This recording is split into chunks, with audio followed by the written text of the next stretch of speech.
بسم الله الرحمن الرحيم.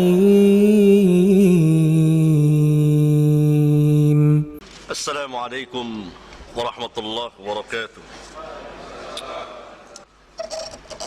إن الحمد لله نحمده ونستعينه ونستغفره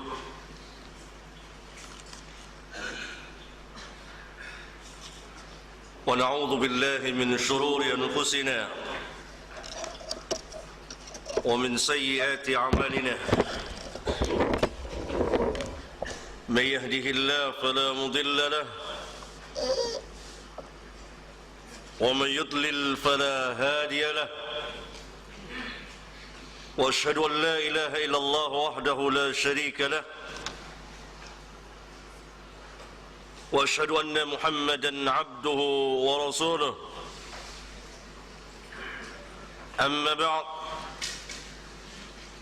فإن أصدق الحديث كتاب الله، وأحسن الحدي حدي محمد صلى الله عليه وسلم، وشر الأمور محدثاتها،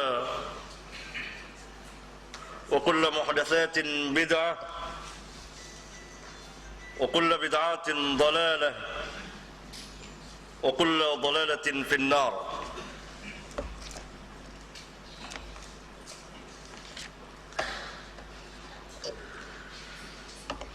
Saudara-saudara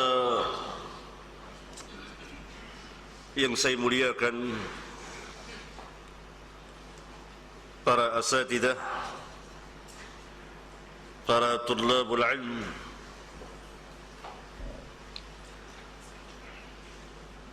kita berkumpul di sini dalam rangka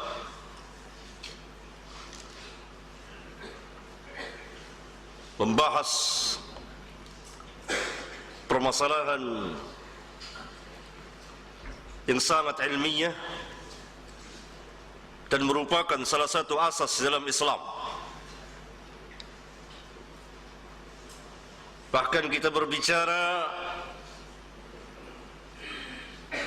mengenai dasar hukum Islam yang kedua, as-sunnah, al-hadis, yang merupakan wahyu dari Rabbul Alamin.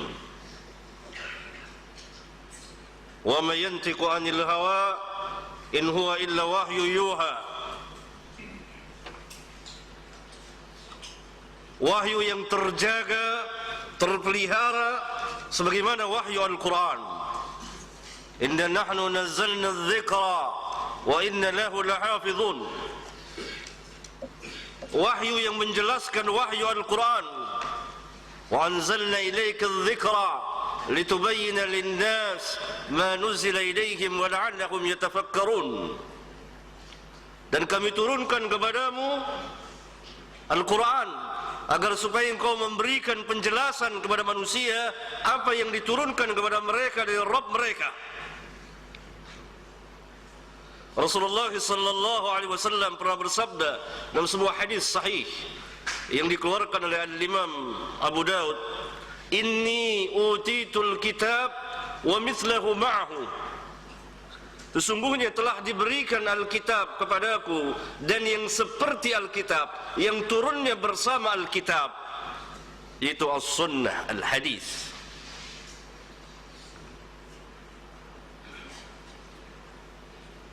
Saudara-saudara yang saya muliakan,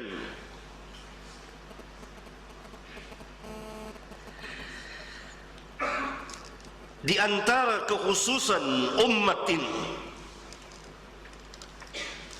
yang tidak dimiliki oleh umat-umat yang terdahulu adalah adanya isnad atau sanad, jalannya orang-orang yang meriwayatkan sampai kepada matan,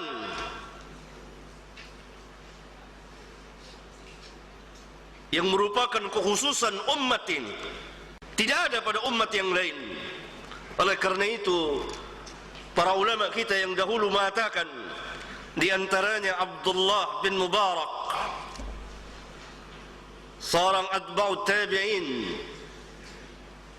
al-isnadu min ad-din, walaula al-isnad laqala man sya'a ma sya'a. Isnad itu bagian dari agama. Kalau sekiranya tidak ada isnad, maka siapa saja dapat berbicara dan apa saja yang mau dia bicarakan, bicara seenaknya. Siapa saja akan angkat berbicara dan apa saja yang dia mau bicarakan. Asar yang sangat besar ini dikeluarkan oleh Al-Imam Muslim di muqaddimah sahihnya. Saya kira karena yang hadir para asatidzah, saudara-saudara yang memiliki ilmu, yang berjuang di jalan Allah, menegakkan agama Allah, insyaallah tentunya tidak tersembunyi bagi saudara kitab Sahih Muslim. Silahkan saudara-saudara merujuk, membuka lembaran-lembaran di muqaddimah Sahih Muslim yang menjelaskan tentang ulumul hadis, ilmu-ilmu hadis, dan bagaimana penjagaan dan pemeliharaan terhadap hadis. Salah satu adalah riwayat yang dikatakan oleh Abdullah bin Mubarak tadi, dari sejumlah riwayat. Oleh karena itu dalam Islam dapatlah diperiksa segala riwayat itu, mana riwayat yang sah dan mana riwayat yang tidak sah, ya, baik yang disandarkan kepada Nabi sallallahu alaihi wasallam maupun yang disandarkan kepada sahabat atau yang disandarkan kepada tabi'in, atba'ut tabi'in, para a'immah dan seterusnya. Semuanya ada sanadnya. Qala fulan akhbarana fulan, sami'na, haddatsana, haddatsani, akhbarana, anba'ana, an fulan, qala fulan, ila akhirih, sampai akhir.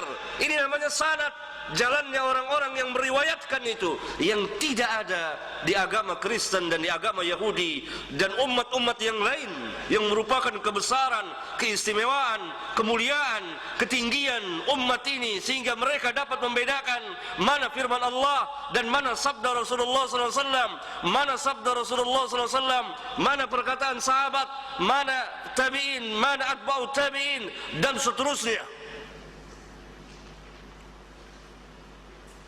Adapun ahlul kitab, bercampurlah perkataan Rabbul Alamin dengan nabi-nabi. Mereka tidak bisa membedakan mana perkataan Allah dan mana perkataan nabi mereka, dan mana perkataan sahabat-sahabat nabi mereka, dan seterusnya. Dan mereka tidak bisa mengecek, memeriksa riwayat ini sah atau tidak sah. Umat ini tidak. Oleh karena itu tidak seorang pun juga membawakan riwayat di dalam Islam yang menyandarkan, mereka sandarkan kepada Nabi yang mulia alaihi salatu wassalam, melainkan akan ditanya, sammu rijalakum, sebutkan rijal kamu, isnad kamu. Kita hidup di zaman begitu banyak beredarnya riwayat-riwayat yang tidak sah, riwayat-riwayat yang batil, riwayat-riwayat yang palsu, yang munkar, yang merusak Islam, yang mengatasnamakan Nabi yang mulia alaihi salatu wassalam. Padahal saya kira tidak tersembunyi bagi umumnya para asatidzah yang mulia yang hadir di sini, sabda-sabda beliau yang menyatakan, yang merupakan ancaman yang sangat besar,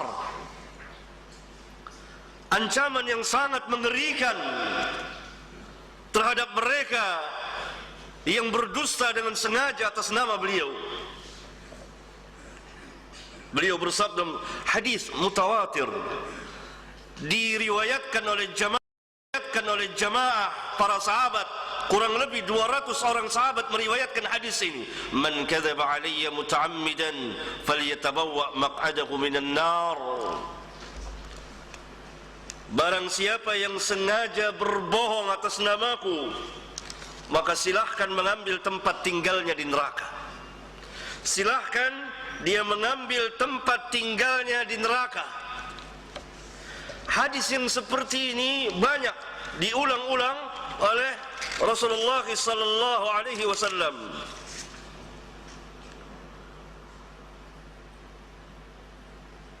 Dalam riwayat yang lain, man taqawwala alayya ma lam aqul falyatabawwa maq'adahu minan nar.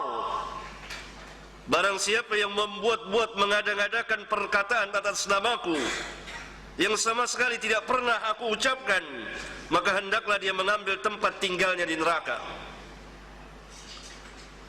Hadis yang lain yang semakna dengannya, man yaqul alayya ma lam aqul falyatabawwa maq'adahu minan nar.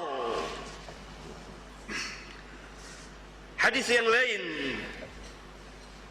an Anas bin Malik annahu qala إنه ليمنعني أن أحدثكم حديثا كثيرا أن رسول الله صلى الله عليه وسلم قال من تعمد علي كذبا فليتبوأ مقعده من النار.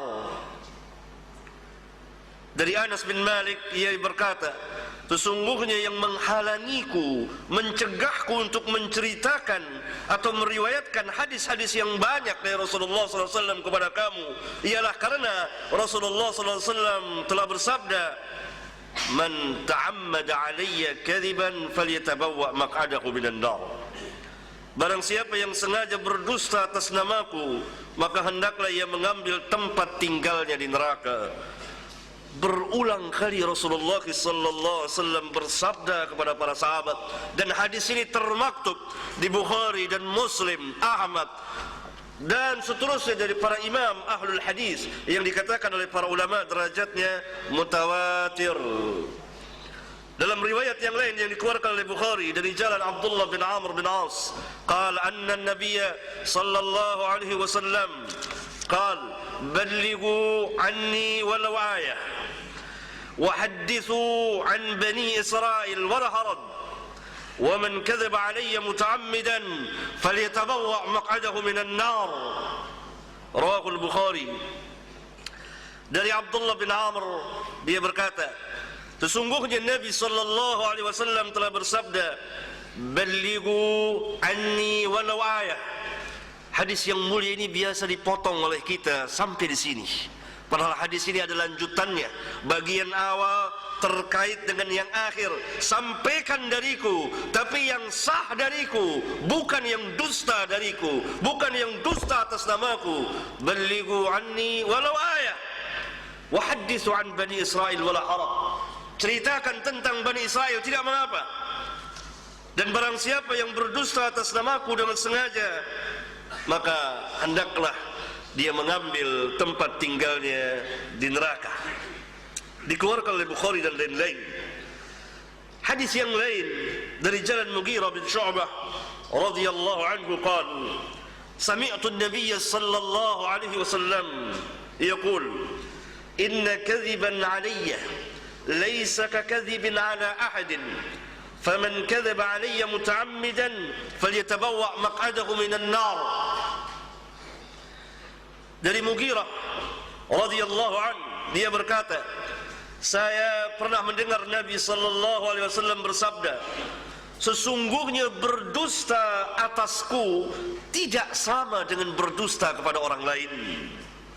Maka barang siapa yang berdusta atas namaku dengan sengaja, maka hendaklah dia mengambil tempat tinggalnya di neraka. Hadis dikeluarkan oleh Al-Imam Al-Bukhari dan Muslim dan lain-lain. Demikian juga sahabat Wasilah bin Asqa' meriwayatkan sebuah hadis yang sangat besar. Inna min a'zamil fira' ay yadda'i ar-rajulu ila ghairi abihi aw yuri 'ainahu ma lam tara أو يري عينيه في المنام ما لم تريا أو يقول على رسول الله صلى الله عليه وسلم ما لم يقل. Rawahu al-Bukhari wa Ahmad. Dalam hadis yang lain yang dikeluarkan oleh Al-Imam Ahmad dari jalan Abdullah bin Umar, dia berkata, Rasulullah sallallahu alaihi wasallam telah bersabda, innal ladzi yakdzibu alayya yubna lahu baitun finnar. Sesungguhnya orang yang berbohong atas namaku akan dibangunkan sebuah rumah nanti di neraka. Wal a'yadu billah. Dan sejumlah hadis yang semakna dengan ini, yang memberikan ancaman yang sangat besar, ancaman yang sangat mengerikan kepada mereka yang menyandarkan atas nama Nabi yang mulia sallallahu alaihi wasallam secara dusta. Kalau dikatakan bahwa sekarang tidak ada orang yang berdusta atas nama Nabi sallallahu alaihi wasallam membuat hadis-hadis palsu, walaupun tidak menutup kemungkinan. Nanti akan saya buktikan kepada saudara bagaimana hadis palsu dipalsukan di Indonesia ini.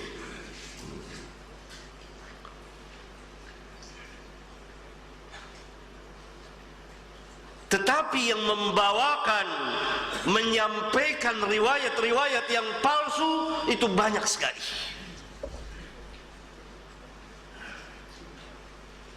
Bahkan umumnya hadis-hadis yang beredar dari bentuk tulisan, satu tulisan ke tulisan yang lain, dari satu mimbar ke mimbar yang lain, dari satu majelis ke majelis yang lain, adalah hadis-hadis yang batil, hadis-hadis yang maudhu, yang palsu, hadis-hadis yang sangat lemah. Hal ini saya katakan bukan tanpa pemeriksaan dan penelitian, karena saya pernah memeriksa dan diperintah oleh salah satu lembaga pada tahun 85 sampai 87 untuk mengecek hadis-hadis yang beredar di Indonesia yang biasa dibawakan baik dalam bentuk tulisan maupun lisan. Dan saya catat, saya kumpulkan dan saya serahkan. Dan hampir rata-rata hadis-hadis yang palsu. Hampir rata-rata mereka tidak mengetahui dari mana asal usulnya. Hampir rata-rata tidak membawakan siapa perawinya. Sehingga seringkali apabila seorang itu naik mimbar lalu membawakan hadis, setelah turun saya tanya, Pak Ustadz, dari mana riwayat ini? Dia tidak tahu. Saya dengar begini, ini atas nama Nabi yang mulia sallallahu alaihi wasallam.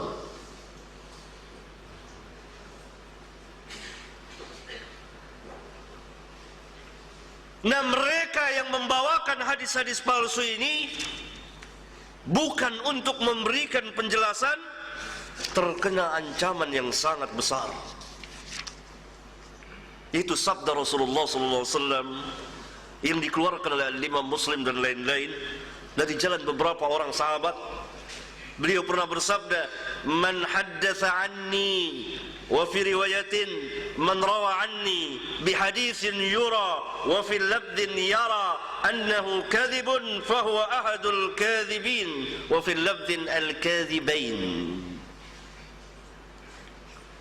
Barang siapa yang menceritakan dariku di dalam riwayat yang lain, meriwayatkan dariku sebuah hadis yang telah diketahui sesungguhnya hadis tersebut palsu, tentunya diketahui oleh orang-orang yang ahlinya, maka dia termasuk ke dalam salah satu dari para pendusta. Dalam salah satu lafaz dikatakan, maka dia termasuk ke dalam salah satu dari dua orang pendusta. Dia yang membuat hadis palsu dan dia yang menyebarkannya.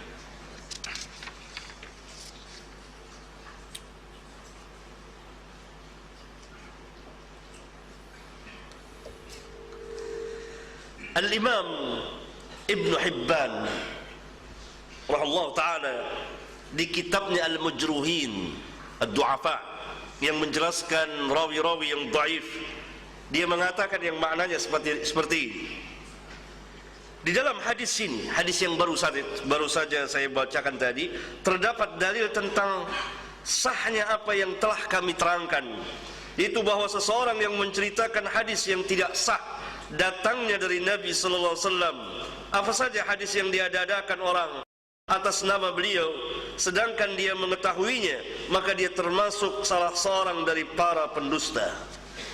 Bahkan zahirnya hadis ini lebih keras lagi, karena beliau sallallahu alaihi wasallam bersabda, barang siapa yang meriwayatkan dariku satu hadis yang ia sangka bahwa hadis tersebut dusta, beliau sallallahu alaihi wasallam tidak mengatakan orang itu telah yakin, yakni semata-mata ragu-ragu, maka telah masuk ke dalam ancaman sabda Nabi yang mulia sallallahu alaihi wasallam. Karena dia tidak memulangkan kepada ahlinya, dia tidak memeriksa dan melihat lagi, dia tidak mengecek lagi, dan dia lalaikan hal yang sangat besar ini.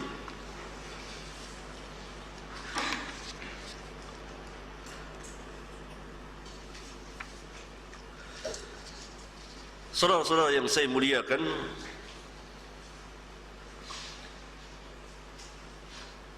apa yang dimaksud dengan hadis yang palsu tentunya dibicarakan oleh para ulama di kitab-kitab mustalahul hadis. Hadis yang dipalsukan atas nama Nabi sallallahu alaihi wasallam adalah disandarkan orang, ya, hadis yang dibuat-buat diadakan orang atas nama beliau dengan sengaja. Ini oleh para pendusta, dengan tidak sengaja, dari orang-orang yang jahil, yang tidak mengerti hadis, dari orang-orang yang bukan bagiannya hadis, dia tidak ahlinya dalam hadis, maka terdapat kekeliruan dari orang-orang yang tertuduh dusta atas nama Nabi sallallahu alaihi wasallam. Maka lahirlah hadis-hadis palsu. Diperiksa oleh para ulama, siapa yang meriwayatkan hadis ini? Si fulan. Bagaimana si fulan? Yang memeriksa para imam, Al-Imam Ahmad, Al-Imam Syafi'i, Al-Imam Malik, Al-Imam Bukhari, Imam Muslim, Yahya bin Ma'in dan lain-lain dari para tabi'in, atba'u tabi'in. Kita dapat membacanya di kitab Rijalul Hadis, kitab-kitab yang menjelaskan masalah ini. Ada lagi hadis-hadis yang beredar yang tidak mempunyai sanad sama sekali, yang dikatakan oleh para ulama la asla lahu, tidak ada sanadnya, beredar dari mulut ke mulut, dari satu tulisan ke tulisan yang lain, dan termaktub di sebagian kitab yang penulisnya bukan ahlinya.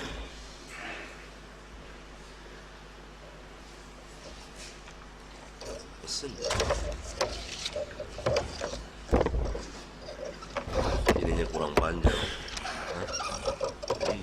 Siapa yang akan datang? Saya akan memberikan contoh ilmiah. Mari kita bahas bersama. Lihat, perhatikan hadis-hadis yang sering beredar khususnya di negeri kita ini.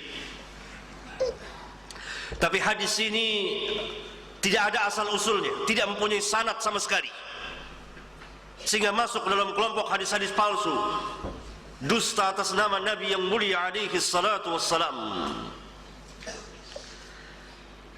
Yang pertama, hadis yang sangat terkenal, raja'na minal jihadil asghar ilal jihadil akbar, ay jihadun nafs. Saya kira ini sering dibawakan khususnya pada bulan Ramadan. Hadis ini tidak mempunyai asal usulnya. Dibawakan oleh Al-Ghazali, Al-Imam Al-Ghazali di kitab Ihya'nya di dua tempat. Dalam salah satu lafaz Al-Ghazali mengatakan membawakan dan menyandarkan langsung. Begini kata Al-Ghazali pada tempat yang lain di kitab tersebut, dan telah bersabda Nabi kita sallallahu alaihi wasallam kepada satu kaum yang baru datang dari peperangan, marhaban bikum qadimtum minal jihadil asghar ilal jihadil akbar. Qil ya Rasulullah, wa mal jihadul akbar? Qala jihadun nafs. Ghazali tidak menyebutkan perawinya siapa. Oleh karena itu pentahriz hadis-hadis di kitab Ihya, kalau saudara membaca kitab Ihya dalam bahasa Arab, di bawahnya ada catatan kaki oleh Al-Imam Al-Iraqi, gurunya Ibnu Hajar, memberikan komen ini tidak ada asal usulnya, tidak ada asalnya. Dan Al-Imam Subki di kitabnya Tabaqat Syafi'iyah Kubra, Al-Imam Subki kita tahu beliau adalah pemuka mazhab Syafi'i,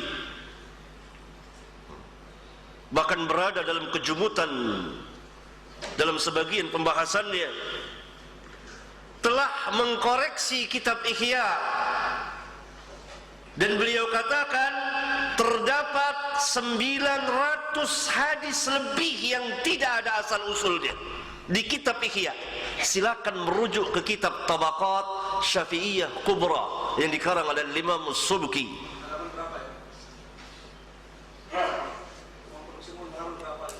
Yang di mana? Tabaqat, tinggal cari biografi Al-Ghazali, mudah. Juznya berbeda,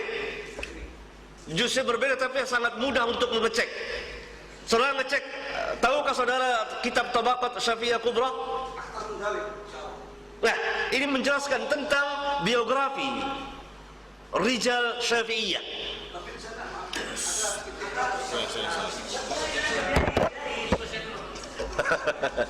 Iya, ada sekalian. Ya sebentar nanti ada kesempatan ya untuk kita bertanya jawab. Insyaallah kita berikan kesempatan dulu Ustaz untuk melanjutkan penyampaian materi. Iya. Sesi tanya.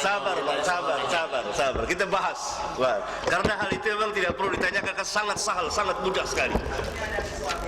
Iya. Lanjut Ustaz. Lanjut Ustaz. Saya lanjutkan.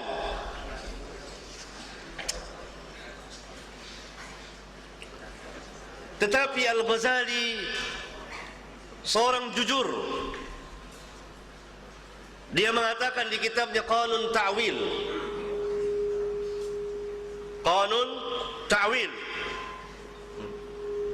apa kata beliau? Bidha'ati fi ilmi al-hadith muzjatun. Pemahamanku, bidha'ah, barang dagangan, perbendaharaanku dalam ilmu hadis sangat sedikit sekali. Ini kata-kata beliau langsung, sehingga hadis-hadisnya dinukil, tidak dijadikan pegangan, karena banyak hadis-hadis yang tidak ada asal usulnya bertebaran di kitab Ihya. Salah satunya adalah hadis ini, raja'na minal jihadil asghar, dan seterusnya.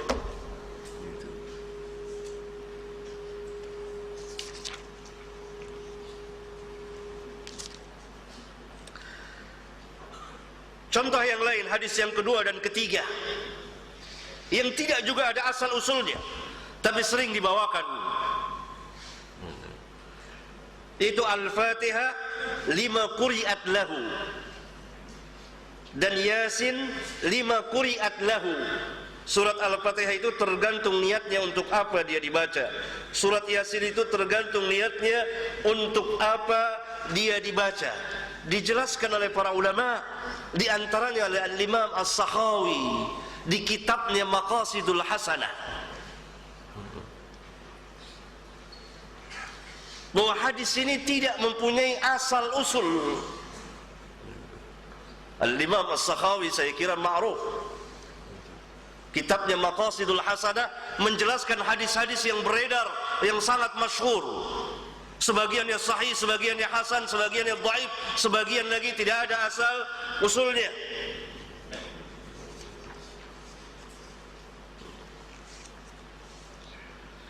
Kemudian contoh yang lain yang disandarkan kepada Nabi sallallahu alaihi wasallam tetapi tidak ada asal usulnya.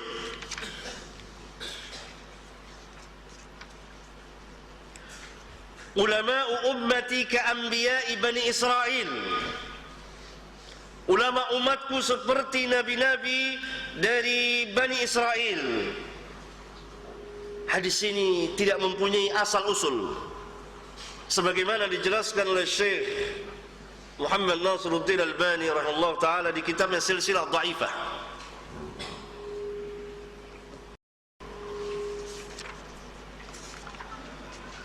Kemudian hadis yang lain yang beredar yang juga tidak mempunyai asal usul dan disandarkan kepada Nabi sallallahu alaihi wasallam, man arafa nafsahu faqad arafa rabbah. Barang siapa yang mengenal dirinya pasti dia mengenal Rabbnya. Ini sering dibawakan tetapi tidak mempunyai asal usul, yakni tidak mempunyai sanad sama sekali. Oleh karena itu Al-Imam An-Nawawi mengatakan bahwa riwayat di atas tidak sabit dan tidak sahih. Ini hanya perkataan Yahya bin Mu'adz Ar-Razi, bukan sabda Nabi sallallahu alaihi wasallam. Diterangkan oleh Al-Imam Ali Qari di kitabnya Al-Masnu' fi Ma'rifatil Hadis Maudhu'. Bahkan ada lagi hadis yang sering diulang-ulang,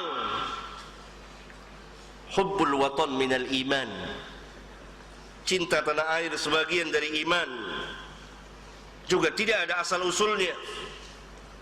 Kemudian hadis ikhtilafu ummati rahmah, perselisihan umatku merupakan rahmat.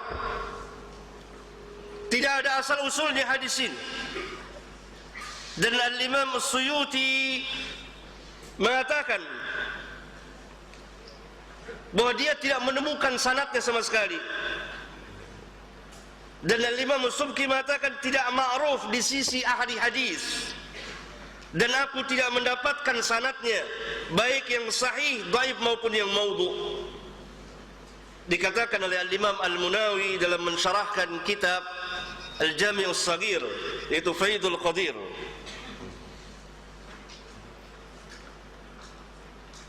hadis yang sangat batil, hadis yang menghancurkan persatuan umat Islam, hadis yang sering dibawakan dan disandarkan atas nama Nabi sallallahu alaihi wasallam. Kemudian riwayat yang pernah dibacakan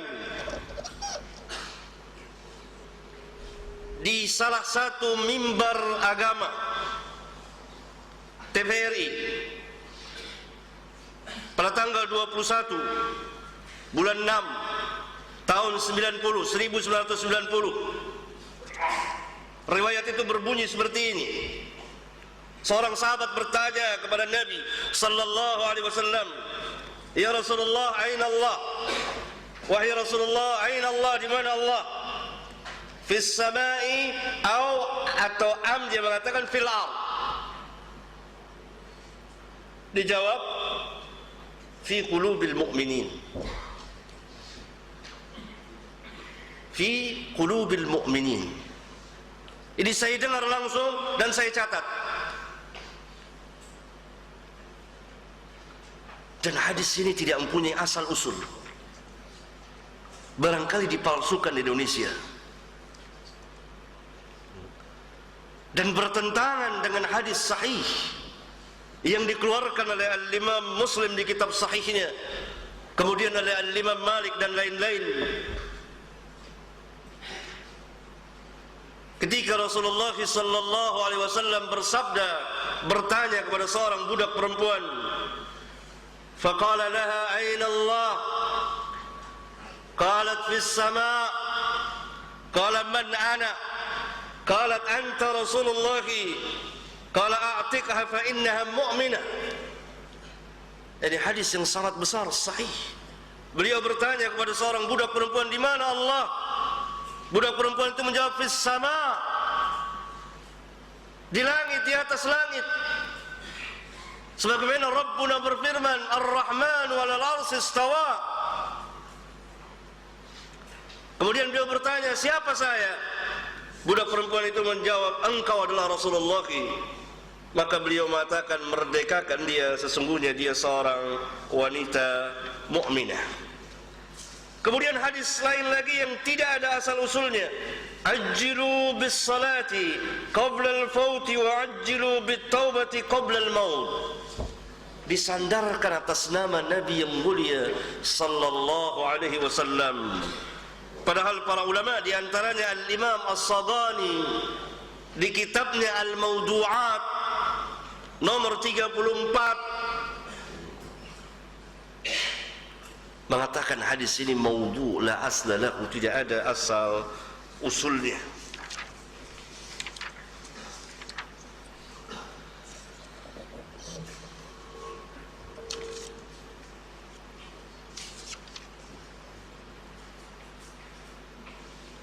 Kemudian di antara hadis-hadis yang tidak ada asal usulnya, yang telah memberikan kerusakan yang sangat besar, adalah hadis tawassalu bijahi fa inna jahi 'inda Allahil 'azim.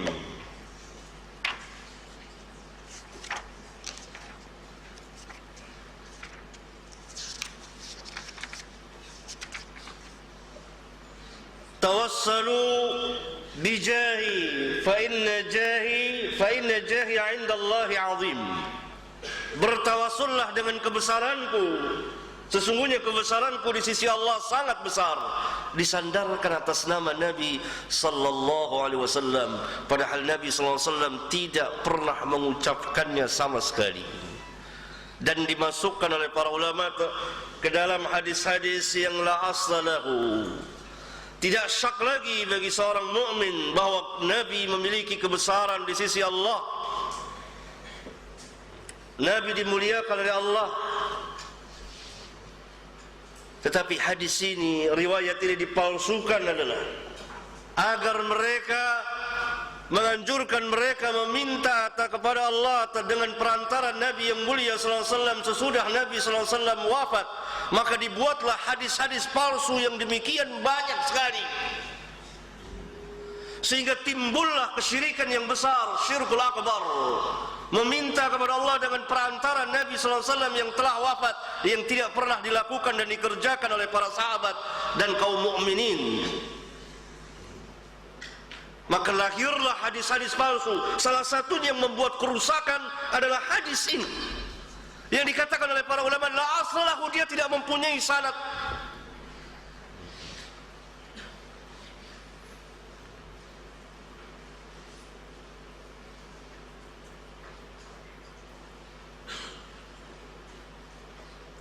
Sehingga hadis ini dijadikan dalil untuk bertawassul, bertawassul kepada orang-orang yang telah mati, kepada Nabi yang mulia alaihi salatu wassalam. Ini salah satu hadis palsunya. Selain itu ada hadis yang lain lagi yang palsu, yang beredar di masyarakat. Man hajja fazara qabri ba'da wafati faka'annama zarani fi hayati. Barang siapa yang haji dan menziarahi kuburku sesudah matiku, maka seolah-olah dia menziarahiku di masa hidupku. Hadis ini hadis palsu, hadis yang palsu dipalsukan atas nama Nabi sallallahu alaihi wasallam. Dan ini dicatat, dilihat oleh para ulama. Karena itu para ulama yang meriwayatkannya membawakan sanadnya. Ini kitab Sunan Ad-Daruqutni. Hadis tersebut dibawakan oleh Al-Imam Ad-Daruqutni dengan sanadnya yang dapat diperiksa oleh para ulama, sehingga kedapatan bahwa di sanadnya ada seorang pendusta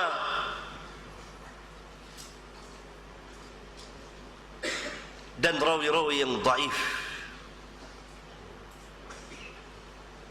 Dan hadis ini batil dikatakan oleh para ulama, karena sahabat tidak sama dengan orang yang sesudahnya. Bagaimana mungkin bisa disamakan?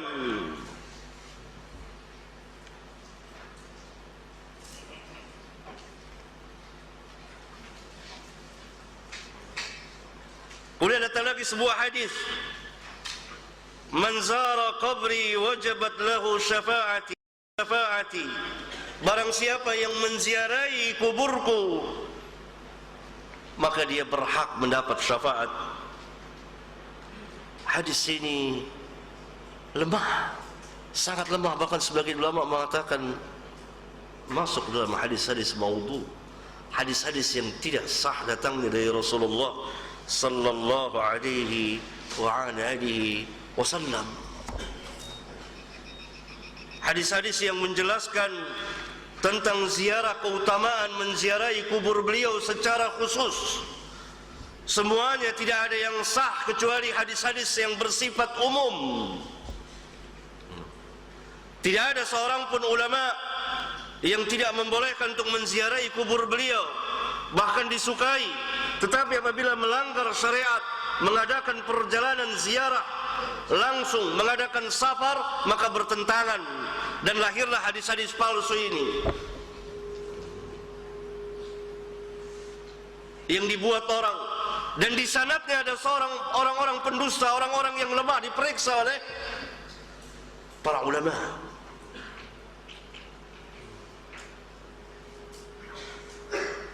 Karena hadis Rasulullah sallallahu alaihi wasallam terpelihara, terjaga.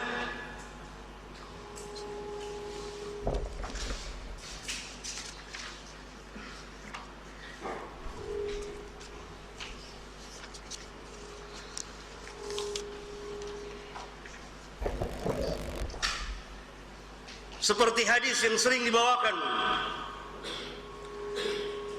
itu bertawassulnya Nabi Adam kepada Rasulullah sallallahu alaihi wasallam. Lamma iktarafa Adam al-khati'ah, qala ya Rabbi as'aluka bihaqqi Muhammadin lima ghafarta li. فقال الله يا آدم وكيف عرفت محمدا ولم أخلقه؟ قال يا ربي لما خلقتني بيدك ونفخت في من روحك رفعت رأسي فرأيت على قوائم العرش مكتوبا لا إله إلا الله محمد رسول الله فعلمت أنك لم تضف إلى اسمك إلا أحب الخلق إليك فقال Allah sadaqta ya Adam ila akhirih. Hadis ini maudhu, palsu, diterangkan oleh para ulama karena di sanadnya ada seorang rawi. Karena ini dengan sanad, maka dengan sanad itu dapat diperiksa oleh para ulama yang ahlinya dalam masalah ini dan telah diterangkan oleh para ulama. Sehingga tidak ada jalan bagi seseorang untuk mengatakan bahwa hadis ini sah membawakannya kecuali dia mau terima dengan redha, masuk ke dalam sabda Nabi yang mulia alaihi salatu wassalam, man kadzaba alayya muta'ammidan atau man haddatsa anni bihaditsin yura, dan seterusnya. Saudara-saudara yang saya muliakan, demikian banyak hadis-hadis palsu yang beredar, khususnya di negeri kita ini. Seperti utlubul ilma walau bisin, tuntutlah ilmu meskipun sampai ke negeri Cina.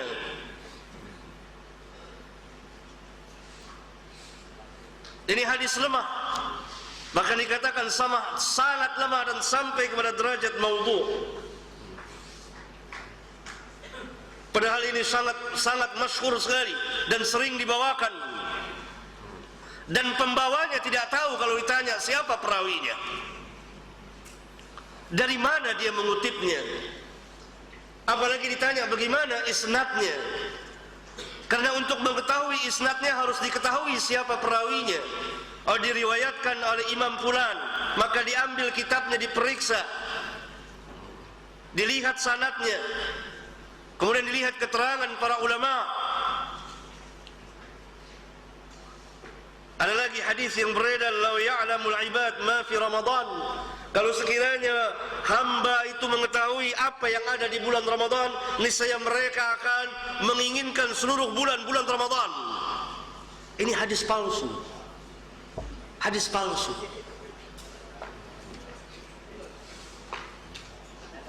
maudhu.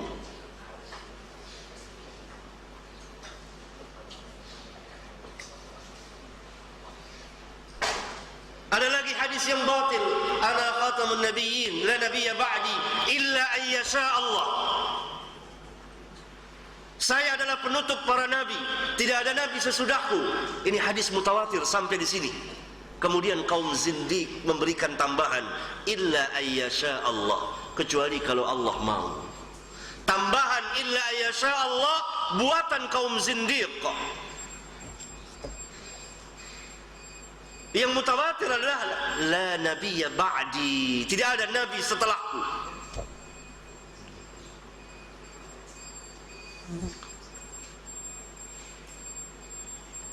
Oleh kerana itu hadis-hadis palsu, hadis-hadis yang batil, hadis-hadis yang sangat lemah, hadis-hadis yang dhaif sangat berbahaya bagi Islam kaum muslimin dalam hidup dan kehidupan mereka. Sebagiannya berkaitan dengan i'tiqad, keyakinan yang sangat batil yang dapat merusak keyakinan seorang muslim. Sebagian lagi berkaitan dengan peribadatan, sebagian lagi berkaitan dengan adab dan akhlak dan seterusnya. Oleh karena itu para ulama senantiasa memberitahukan, menjelaskan hadis-hadis ini maudhu, hadis-hadis ini palsu, hadis-hadis ini batil, yakni para ulama yang memiliki keahlian tentunya. Dan mereka memberikan penjelasan rawi-rawi yang dhaif,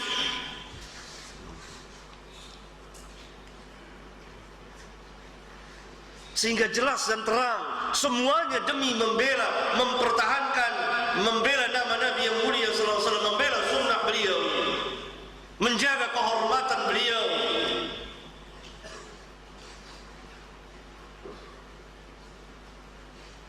Segala puji bagi Allah yang telah memberikan kekhususan kepada umat ini dengan adanya isnad, sehingga dapat diperiksa dan dapat dicek.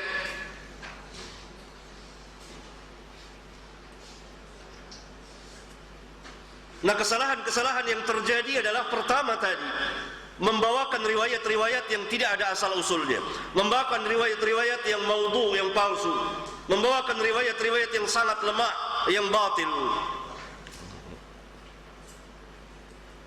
Yang kedua, tidak menyebut siapa perawinya.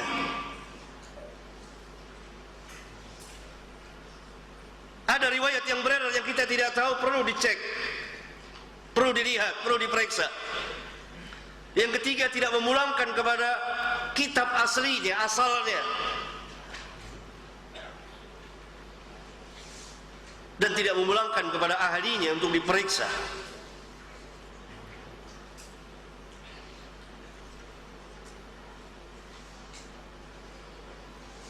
Kalau orang sebesar Al-Ghazali rahimahullah ta'ala, Al-Imam,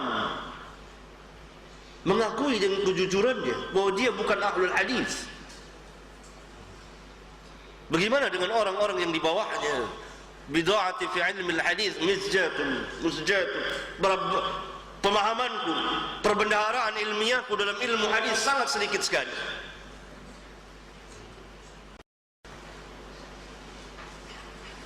Oleh karena itu banyak sekali hadis-hadis palsu di kitab beliau.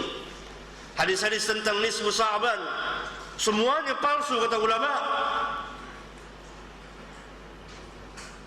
Tidak ada yang sah. Kata ulama, barang siapa yang mengangkat itu, mengatakan itu sah, maka hendaklah dia memberikan dalil, hendaklah dia memberikan sanadnya, hendaklah dia perlihatkan kepada kita isnadnya. Atas jalan apa dia mensahkannya, dan seterusnya. Barangkali ini saudara-saudara yang saya muliakan, dan kita lanjutkan dengan wawancara. Insyaallah. Alhamdulillah dan terima kasih. Kita ucapkan kepada Ustaz Abdul Hakim Amir Abdad yang telah menyampaikan materi tentang bahaya menggunakan hadis-hadis palsu dan lemah. Baik, para ahli ulama Catat pertanyaan. yang saya hormati, yang saya muliakan, kita masuki sesi tanya jawab ini. Untuk termin pertama, 3 orang dari sisi kiri dan kanan. Ya, kami ucapkan terima kasih dan selamat jalan kepada Yai Munzir Tamam, Ketua MUI Provinsi DKI Jakarta, Ustaz. Iya. Atas sediaan waktu beliau sejak pagi sampai dengan hari ini. Untuk 3 penanya pertama, kami persilahkan kepada Ustaz Dr. Hamdan Rashid, salah seorang Dewan Pimpinan MUI Provinsi DKI Jakarta. Silakan Ustaz. Cukup dengan mic. Assalamualaikum warahmatullahi wabarakatuh. Waalaikumsalam warahmatullahi wabarakatuh. Benar sekali yang kita bahas pada siang hari ini, bahwa kita Islam memang harus selektif di dalam menggunakan hadis, sehingga tidak menggunakan hadis-hadis yang dhaif, apalagi yang maudhu. Barangkali kalau dhaif masih ada yang memperbolehkan, sepanjang itu terkait dengan fadhul amal. Bahkan Imam Hambali sendiri beliau lebih senang menggunakan dhaif daripada analisa akal. Tapi saya sependapat bahwa kita memang harus menghindari hadis maudhu supaya kita tidak jatuh pada sabda Nabi yang mengatakan man hadatsa 'alayya muta'ammidan falyatabawa al-nar. Dalam kaitan dengan masalah kriteria ini, memang kita melihat dalam ulumul hadis itu kan bermacam-macam. Membuat kriteria hadis yang sahih, hasan dan dhaif. Bahkan nanti dalam bidang akal sendiri, Imam Hanafi hanya menerima hadis yang mutawatir minimal masyhur. Kemudian nanti di kalangan Syiah itu akan berbeda juga, yang diterima hanya riwayat-riwayat dari Ahlul Bait dan seterusnya. Maka melihat adanya perbedaan-perbedaan di dalam membuat kriteria ini, memang perlu kita gunakan standar yang bisa kita terima semuanya. Kemudian dalam beberapa hadis yang disampaikan tadi, yang disinyalir merupakan hadis yang maudhu, termasuk dalam kaitan dengan masalah ziarah makam Rasul. Sungguh pun hadis itu dinilai sebagai maudhu, tapi tidak menghalangi kita untuk berziarah, apalagi dalam kaitan dengan ziarah ke Masjid An-Nabawi. Karena juga ada hadis yang mengatakan atau syaddu rihal illa dafar masjid, di antara masjid ya. Kemudian juga kita datang ke Rasul. Ini pun juga kalau kita baca dalam surat An-Nisa ayat 64, Allah juga berfirman, walau annahum idh dhalamu anfusahum ja'uka fastaghfirullah wastaghfirur rasul wallahu tawwabur rahim. Walaupun mungkin berbeda penafsiran, oh itu jalan pada Rasul masih hidup, tapi juga ada yang menafsirkan datang kepada Rasul setelah wafat pun juga mempunyai suatu fadilah. Oleh karena itu, secara prinsip kita sependapat supaya kita memisahkan mana hadis yang bisa diamalkan dan mana yang tidak. Tapi juga jangan sampai amaliyah yang sudah ada di masyarakat itu langsung kita vonis itu adalah sesat. Sebab boleh jadi ada landasan lain yang terkait dengan amal itu, yaitu dari nas Al-Quran atau mungkin dari hadis-hadis yang lain. Kemudian juga dalam masalah wasilah, kita pun juga tidak boleh memvonis bahwa satu hadis itu musyrik. Bukankah kita selalu melakukan ketika azan? Di antaranya adalah kita selalu berdoa supaya kita ali sayyidina Muhammad wasilah. Kita mohon kepada Allah subhanahu wasilah. Al-Quran juga mengatakan waktu menjadi wasilah. Walaupun mungkin bisa berbeda pendapat, kalau menurut saya wasilah itu amal soleh, silakan saja menurut Anda. Kalau menurut keyakinan yang lain, barangkali wasilah itu juga bisa kepada orang yang soleh misalnya. Itulah masalah penafsiran. Oleh karena itu, saya sependapat bahwa kita harus menjalankan sesuatu, tapi jangan langsung memvonis bahwa amaliyah yang dilakukan oleh masyarakat itu mesti salah. Ya. Kemudian terakhir, kita juga perlu waspada di dalam rangka kita komitmen pada sunnah Nabi ini karena memang ada upaya-upaya dari kelompok-kelompok orang yang tidak suka Islam untuk halul Islam itu dengan cara ibadul muslimin antidini. Antara apa itu? Pertama adalah at-tashkik fi al-ulama. Sungguh pun kita mungkin tidak dapat Al-Ghazali ada hadis yang masuk oke, untuk itu kita singkirkan. Tapi bukan berarti semua karya Al-Ghazali itu salah atau tidak benar. Jangan sampai kita nanti masuk pada jerat atas syirk ulama. Yang kedua, upaya-upaya atas syirk hadis. Nanti kita daripada kita ragu-ragu pakai hadis, kita tinggalkan semua. Ini sudah berbahaya. Sebab kita tidak mungkin bisa mengamalkan Islam tanpa hadis. Bahkan Allah sendiri perintahkan kepada kita ati Allah wa Rasul. Bagaimana mungkin kita taat Rasul kalau pakai hadis itu? Yang paling berbahaya lagi adalah atas syirk Quran. Sehingga muncul kelompok liberal yang meragukan pada Al-Quran. Iya. Terima kasih. Akhirnya, assalamualaikum warahmatullahi wabarakatuh. Ya. Selanjutnya mohon pertanyaan dipersingkat ya, mengingat yang lain masih. Assalamualaikum warahmatullahi wabarakatuh. Terima kasih atas waktunya. Nama saya Nur Sadiq, perwakilan dari Masjid Al-Rahman. Pertanyaan saya Ustaz, di dalam kitab Nurul Bahiyah karangan Syekh Islam Ibnu Taimiyah yang disusun oleh Syekh An-Nasyir, di situ disebutkan kesimpulannya seperti ini kira-kira. Tidak gampang menyebutkan sesuatu itu langsung memfonis. Mungkin ada kaitannya dengan pertanyaan Bapak tadi, misalnya ahli taklid, ahli bid'ah gitu. Mohon penjelasannya Ustaz, mungkin Pak Ustaz udah lebih dalam membaca atau merenungi kitab tersebut. Yang kedua, Kitab apa? coba sebutkan Ustaz, Kitab apa? sebetulnya apa sih Kitab apa tanya? Tanya kitab apa? Nurul Bahiyah fi Taqlid wal Mazhabiyah, Karya siapa? karya Syekh Islam Ibnu Taimiyah. Saya baca di kutipannya itu di As-Sunnah terbit tahun 2002, bulannya saya lupa. As-Sunnah 2002, susunan Syekh An-Nasyir. Terus pertanyaan kedua Ustaz, tolong jelaskan sebetulnya sunnah itu yang bagaimana antara qauliyah, fi'liyah, takrifiyah. Masalahnya mungkin mengambil suatu hadis karena itu bukan suatu sabda Rasulullah, mungkin dari sahabat atau mungkin tabi'in. Walaupun itu bukan larangan, mungkin dituliskan atau bagaimana bisa menjadi landasan sebuah hukum gitu. Terima kasih Ustaz. Bila itu ya, Assalamualaikum warahmatullahi wabarakatuh. Ada hadis yang disebut hadis dan terkenal, yaitu laulaka lama falakul akhlak. Nah itu para ulama menyatakan maudhu, tetapi juga kalau nggak salah saya asal dari itu mengatakan maudhu, tapi dalam makna tidak apa-apa.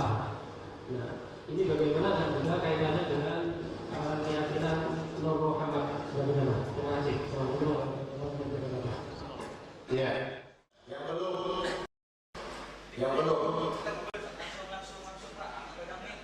Ya, ada sudah. Assalamualaikum warahmatullahi wabarakatuh. Waalaikumsalam. Terima kasih sekali. Ini yang kami tanyakan hadis ikhtilaf umat rahmah. Itu memang sebagian ulama mengatakan wa aswal. Bisa saja di kitab Rahmatul Ummah ikhtilaf bil a'immah. Itu banyak sekali ulama yang itu memberikan semangat juga.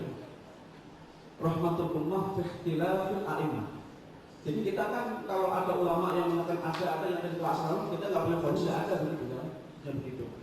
Mau dicek lagi kita tersebut. Yang kedua, saya mau profil Albani, Nasir Albani, karena dari pertama Al-Islam itu berarti si Albani itu nggak punya guru, ngajinya hadis di perpustakaan, asalnya tukang jalan, begitu. Jadi ada sebagian kitabnya Albani itu dikritik sama ahli hadis juga, begitu. Contohnya Hasan Sejal di kitab Tanah Untuknya mensalahkan Syekh Albani 1.500 kesalahan. Bisa cek kok seperti itu. Kemudian Al-Hafidz Al-Humani juga mengutip juga banyak yang salah di kitab Al-Albani itu. Di kitab Al-Hafidz Asy-Syaikh Al-Albani ma'ruf bil alam. Itu juga menyalahkan beberapa hadisnya Al-Albani. Mohon dijelaskan siapa Prophet Al-Albani, gurunya siapa beliau, dan kepada siapa sanad hadisnya begitu. Terima kasih. Assalamualaikum warahmatullahi wabarakatuh. Alhamdulillah. حمدا كثيرا طيبا مباركا فيه كما يحب ربنا ويرضى وصلى الله وسلم وبارك على النبي الكريم وعلى آله وأصحابه ومن تبعهم بإحسان إلى يوم الدين. أما بعد، saudara-saudara yang mulia,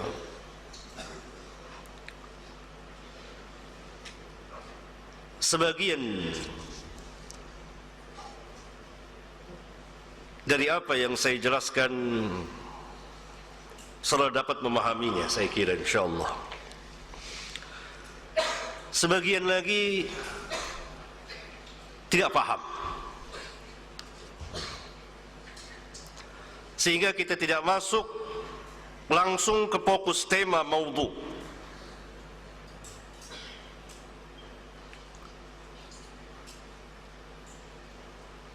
Pertanyaan yang masuk masalah hadis dhaif yang pertama untuk fadailul a'mal. Para mutaqaddimin, Al-Imam Malik, Al-Imam Asy-Syafi'i dan lain-lain tidak memakai kecuali hadis yang sahih. Tidakkah kita ingat perkataan Asy-Syafi'i, "Idza shahha al-hadis fa huwa madhhabi." Idza shahha al-hadis fa huwa madhhabi. Apabila telah sah hadis, maka itulah madhabku.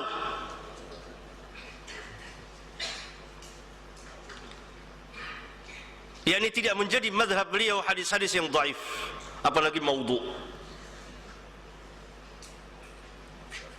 Imam Syafi'i. Dan apa saja yang tidak ada syariatnya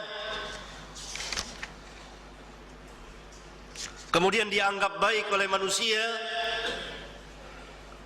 maka beliau katakan orang itu telah membuat syariat baru. Perkataan beliau yang sangat terkenal sekali, man istahsana faqad syara'a. Barang siapa yang menganggap baik sesuatu, maka sesungguhnya dia telah membuat agama baru, syariat baru. Sebagian kaum mutaakhirin, An-Nawawi, Al-Hafidh Ibn Hajar dan sebagian ulama membolehkan mengamalkan hadis dhaif untuk fadailul a'mal. Tidak berhenti sampai di situ. Ada persyaratannya. Ada persyaratannya yang telah disyaratkan oleh para ulama, yang tidak ada seorang pun sanggup memenuhinya kecuali para ulama itu atau orang-orang yang setaraf dengannya dan para ahlul hadis. Hadis tersebut pertama, syarat yang pertama khusus untuk fadailul a'mal dan targhib, tidak untuk akidah, tidak untuk ahkam hukum dan lain-lain. Untuk mengetahui hadis ini masuk fadail, targhib dan targhib, apa ini hadis ahkam, perlu ilmu, perlu penelitian hadis yang banyak sekali. Syarat kedua, hadis tersebut tidak sangat dhaif. Dhaifnya ringan. Untuk mengetahui mana dhaif berat, mana dhaif ringan, perlu ilmu. Para ulama yang tahu.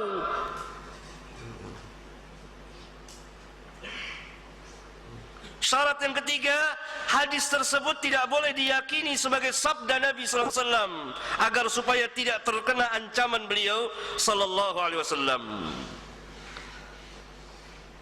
Syarat yang keempat, ini tidak boleh diyakini yang ketiga. Syarat yang keempat, hadis tersebut harus mempunyai dasar yang umum dari hadis yang sahih. Orang yang membawakannya harus mempunyai penguasaan terhadap ilmu hadis, riwayat dan dirayat. Syarat yang kelima, hadis tersebut tidak boleh dimasyhurkan. Tidak boleh dimasyhurkan. Menurut Al-Hafiz Ibnu Hajar, apabila hadis-hadis dhaif itu dimasyhurkan, yakni diangkat ke permukaan sehingga dikenal oleh umat, niscaya akan terkena ancaman berdusta atas nama Nabi sallallahu alaihi wasallam. Yakni kalau saya bawakan di sini hadis dhaif dengan alasan untuk fadhailul a'mal, saya masyhurkan ini. Menurut Ibnu Hajar, orang yang membolehkan membawakan hadis dhaif untuk fadail, melarang, itu termasuk dusta atas nama Rasulullah sallallahu alaihi wasallam.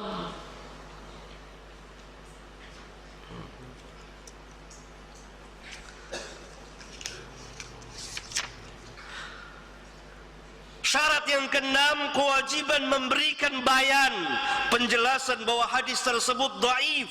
Sewaktu membawakannya tidak boleh diam, karena kalau diam berarti menyembunyikan ilmu. Syarat yang ketujuh, di dalam membawakannya tidak boleh menggunakan lafaz-lafaz jazm, yaitu lafaz-lafaz yang menetapkan sesuatu, seperti dia berkata telah bersabda Rasulullah SAW, atau beliau telah mengerjakan sesuatu, atau memerintahkan, atau melarang, dan lain-lain yang menunjukkan ketetapan dan kepastian bahwa Nabi SAW telah bersabda. Ini tidak boleh. Yang boleh dengan sigat tamrid, dan ini ditegaskan oleh An-Nawawi sendiri, yang membolehkan mengamalkan hadis dhaif untuk fadail. Al-Imam An-Nawawi di muqaddimah kitabnya Syarah Al-Muhadzab, Al-Majmu' Syarah Muhadzab, di muqaddimahnya yang sangat panjang sekali. Jadi tidak boleh kita katakan telah bersabda Rasulullah SAW. Tak boleh. Jadi syarat ini tidak terpenuhi. Jadi sepenggal saja boleh mengamalkan hadis dhaif untuk fadail, titik. Padahal ada kelanjutan dari perkataan ulama.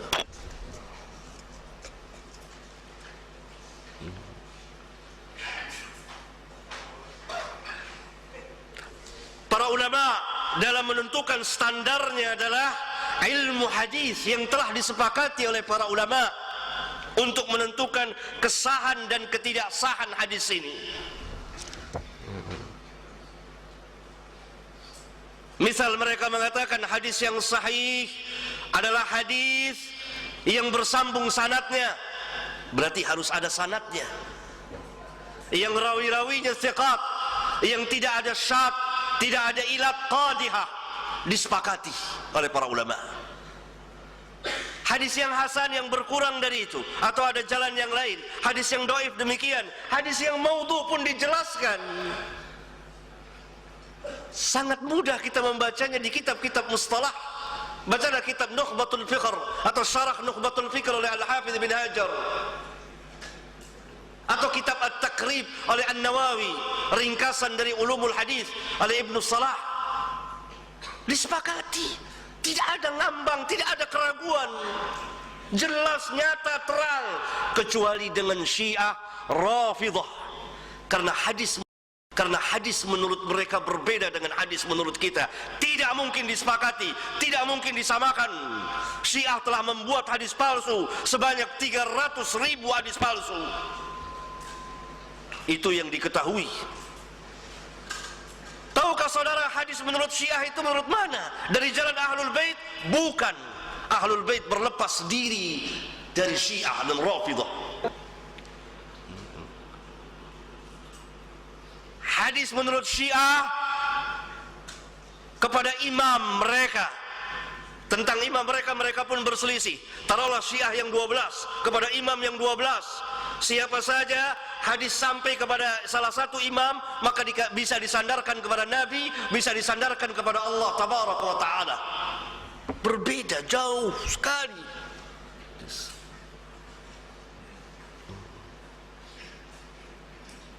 Yang kedua,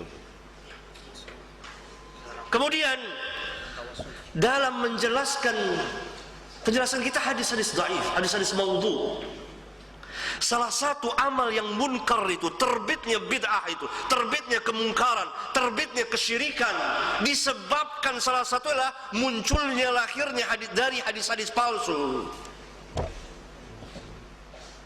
Dari hadis-hadis palsu. Tawassul. Nah. Banyak sekali. Nanti akan saya jelaskan. Iya. Iya. Tawassul. Tawassul yang bid'ah. Tawassul ada yang tidak bid'ah, yang masyru'.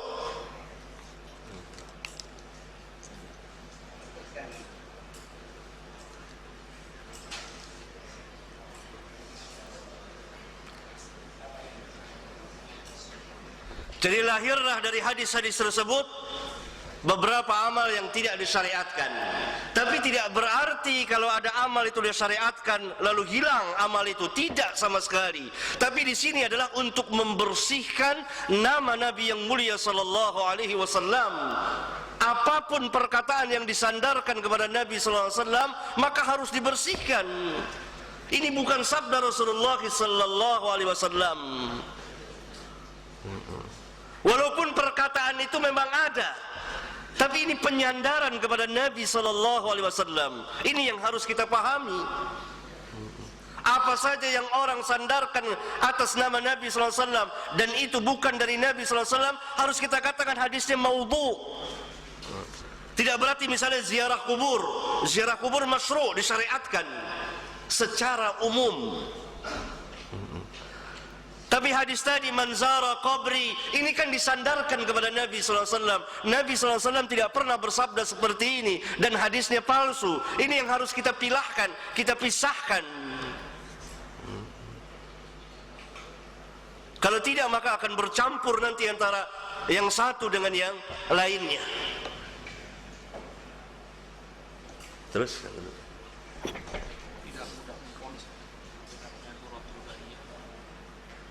enggak tahu, saya enggak tahu. Lain. Laulaka lima khalaqtu aflaq. Barangkali itu yang ditanyakan. Ini hadis maudhu dan sangat batil sekali. Dikatakan oleh para ulama. Dan Nur Muhammad tidak pernah ada. Di mana riwayatnya orang-orang zindik yang membuatnya? Yang diciptakan nur dari nur malaikat sebagaimana dikatakan dalam hadis sahih riwayat Imam Muslim. Walhasil harus jelas, harus ada kejelasan, harus ada isnad.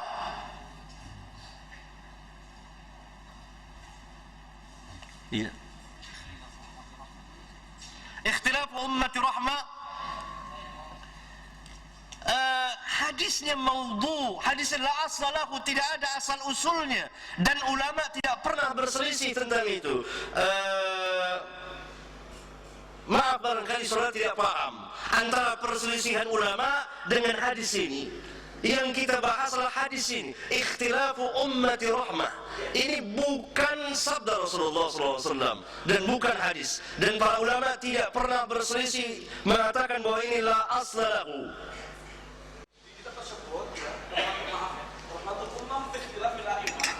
Tiga halaman dibahas itu masalah itu. Kemudian yang terakhir yang mengatakan la asal hanya 1 halaman. Ini perlu kita cek lagi, kita perlu tolak lagi. Tidak ada.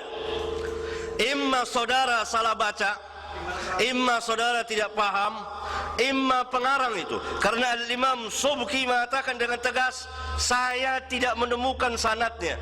Imam Subki, Imam Suyuti, orang-orang yang alim dan ahli dan para ulama dari zaman ke zaman mengatakan hadis ini la aslalahu, tidak ada asal usulnya. Saudara yang harus memberikan kepada kami mana sanad hadis itu. Kita punya kitab di rumah masalahnya. Kapan kita berjumpa? Silakan.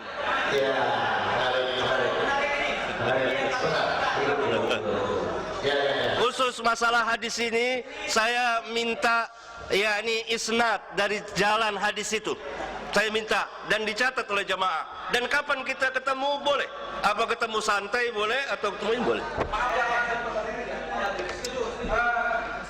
Untuk sementara kami ingin mengadakan dialog seperti kita dan beban ini sama ahli hadis.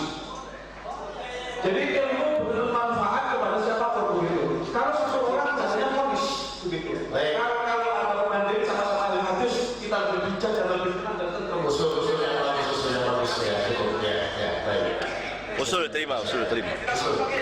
Ya. Tapi untuk itu kita santai saja. Saudara ketemu dengan saya ketemu dengan saudara. Kita bahas masalah ikhtilafu ummatir rahmah. Gitu.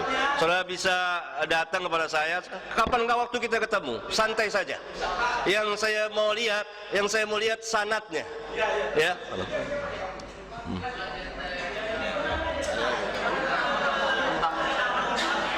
Tentang profilnya Syekh Albani. Syekh Albani, Ustaz. Kemarin merevisi Syekh Albani. Yang tenang Pak. Kita bahas ilmu di sini Pak. Bahas ilmu ini. Begini saudara, sudah sering dulu pertemuan pertama saudara. Saudara merdeka.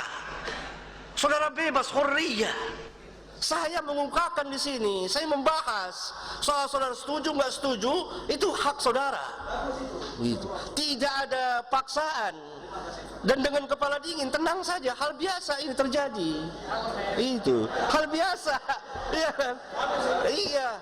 Jadi begini, segala sesuatu, ya, masalahnya kadang-kadang jadi luar biasa. Ini kadang-kadang yang berbeda dengan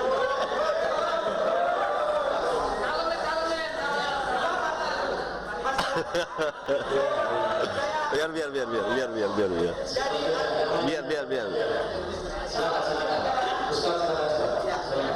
Jadi masalahnya, kalau masalah ini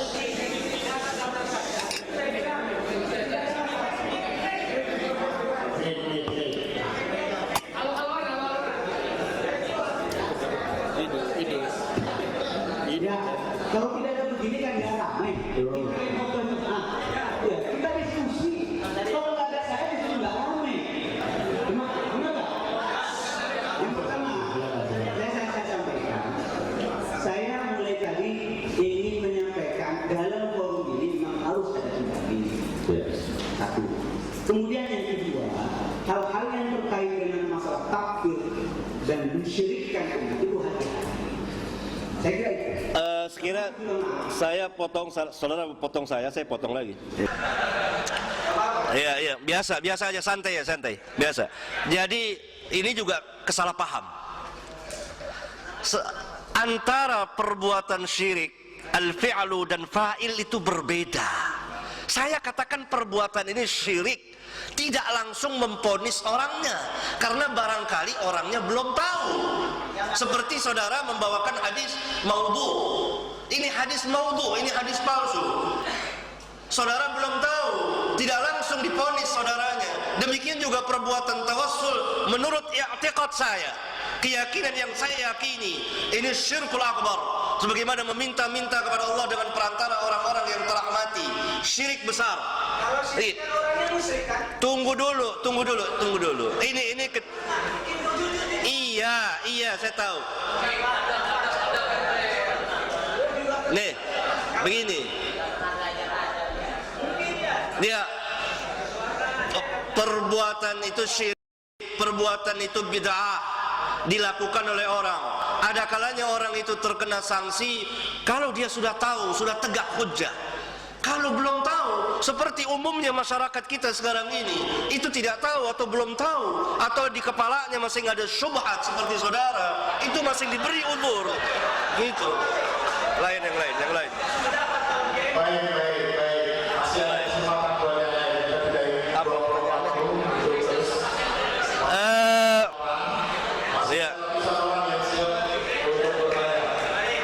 Iya. Kemudian, mari sini dong, ya Allah.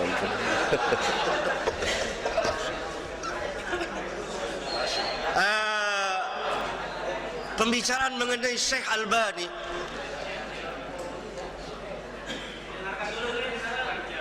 saya kira saudara tidak mengerti tentang siapa Syekh Albani. Maaf, saya kuliah di Syria. Di tahun karena beliau ke Syria. Iya, beliau tidak hanya di Syria. Iya. Siapa gurunya? Apakah mungkin orang menguasai berbagai macam cabang ilmu tanpa guru? Sebab di Syria itu terkenal kalau kuliah di sana ada Akhtar Dohiri tentu semua orang masuk maktabah. Iya, dan di situ beliau terkenal selama 8 tahun tidak pernah keluar dari maktabah. Nah, selama 8 tahun tidak pernah keluar kecuali hanya kalian baca-baca. Lebih dari 8 tahun. Iya. Tetapi tidak berarti beliau tidak berguru. Pertama guru beliau siapa? Bapaknya. Tahukah saudara bapaknya Syekh Albani?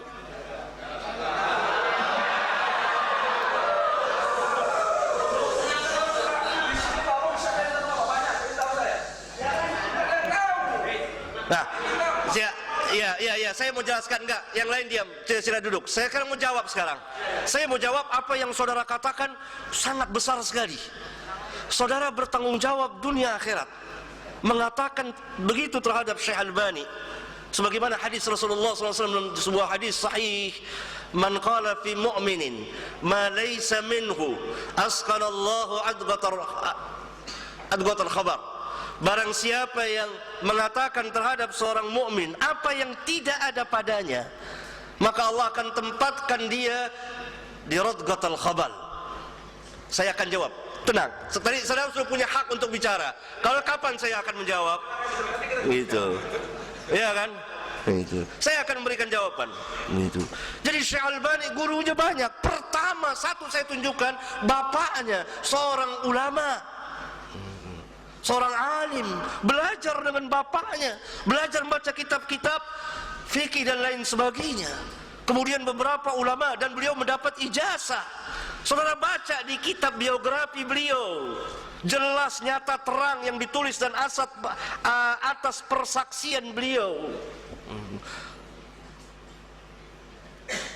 Jadi saya ingin membantah saudara agar saudara membaca balik. Adapun yang sakab dan lain sebagainya itu pembicaraan lain, karena mereka adalah termasuk ahlul bidah menurut ahlus sunnah wal jamaah. Saya kira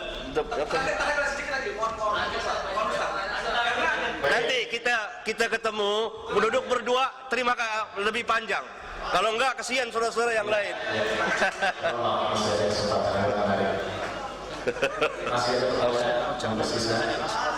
Apa itu? Enggak ada asli bisa diamalkan bukan basmalah. Oh iya. Basmalah kasihan. Belum masalah fikih enggak bahas masalah hadis ini ya. Masalah. Kita lewatkan aja. Iya lewatkan kalau mau kan masalah. Senat dari Ustaz Yazid. Senat yang ada hadiah kitabnya. Enggak. Ini pernyataan dari Syekh Utsaimin dari kalangan Al-Wahabi sendiri, komentarnya Syekh Utsaimin terhadap Albani seperti itu. Dalam pernyataannya, Albani itu menyatakan bahwa azannya yang dilaksanakan oleh Syekh Utsaimin itu adalah bid'ah. Begini kata Syekh Utsaimin, ya'ti rajulun fi hadzal asr laisa indahu syai'un minal ilmi. Wa yaqul, dia mengatakan adzanul jum'ah al-awwal bid'ah, itu kata Albani. Li'annahu laysa ma'rufan ala ahdi Rasul sallallahu alaihi wasallam. Wa yajibu an naktasiru 'ala al-adzan sani faqat. Fanaqulu lahu, ini kata saya ini, inna sunnata Utsman sunnatun muttabi'atun idza lam tukhalif sunnata Rasulillah sallallahu alaihi wasallam. Wa lam yakun ahadun min as-sahabah alladziina hum a'lamu minka ya Albani wa ahyaru 'ala dinillah bimu'aradatihi. Wa huwa min al-khulafa'i ar-rasyidin al-mahdiyyin alladziina amara Rasulullah sallallahu alaihi wasallam bi ittibaihim. Ini pernyataan saya ini dari kalangan Wahabi sendiri kepada Albani yang menyatakan bahwa dia merupakan laki-laki yang tidak punya ilmu sama sekali dalam bidang agama. Apalagi dia menyatakan bahwa adanya suatu Rasul itu bukan bid'ah, seperti itu. Yang kedua, Albani mengkafirkan Imam Bukhari ketika Imam Bukhari menafsiri kalimat wajah dalam firman Allah, kullu syai'in halikun illa wajhah ay illa mulkahu. Ini ada di kitab Sahih Bukhari. Kata Albani, itu adalah ditanyakan dalam kitabnya Fatwa Albani Sahifah 523. Ketika ditanyakan tentang masalah takwil tersebut, dia mengatakan hadza la yaquluhu muslimun mu'min. Ini kan berarti kan apa? Menyatakan bahwa Imam Bukhari itu bukan mukmin seperti itu. Ketika menafsiri kalimat wajah Ini berarti secara tidak langsung Albani itu mengenal Bukhari itu kafir, tidak Islam dan tidak beriman, tidak mukmin seperti itu. Dalam kitab Malak Albani menyatakan dalam kitab Tahdhirus Sajid yang di Jihadil Kubur halaman 68, Albani itu mengajak kaum muslimin agar membongkar Qubbatul Khadra, kubah hijau yang menaungi makam Rasulullah SAW dan mengeluarkan jasad beliau dari dalamnya, seperti itu. Gara-gara fatwa seperti itu Albani dianggap ini sangat kontroversial dalam pernyataan saya sependapat dengan sabda di depan itu bahwa Albani itu kalau ini ada prioritasnya di sini panjang sekali. Memang beliau di kalangan ulama sendiri itu masih belum dipahami sebagai ulama hadis seperti itu. Ya, Terima kasih. Kitab siapa yang saudara baca? Ini kitab Al-Utsaimin Syarhul Aqidah Al-Wasithiyah Shahifah 438. Syekh Utsaimin sendiri. Enggak, kitab itu. Kitabnya. Oh, ini adalah saduran yang disadur oleh Ustaz Mahfuz Ali, Ustaz Idrus Rofi dari LPMN Jember ketika Saudara bilang tadi bahwa itu dari Syekh Utsaimin. iya dalam kitab itu. Dalam kitab itu, saudara telah berdusta. Iya, tadi saudara katakan bahwa itu dari Syekh Utsaimin. Harusnya dikatakan begini, membongkar kebohongan buku ini karangan siapa? Bukan dari Utsaimin. Karena kita yang nangkap di sini langsung dari Utsaimin. Padahal Utsaimin tidak menunjukkan kepada Albani, tidak tertuju ke perkataannya kepada Syekh Albani lain.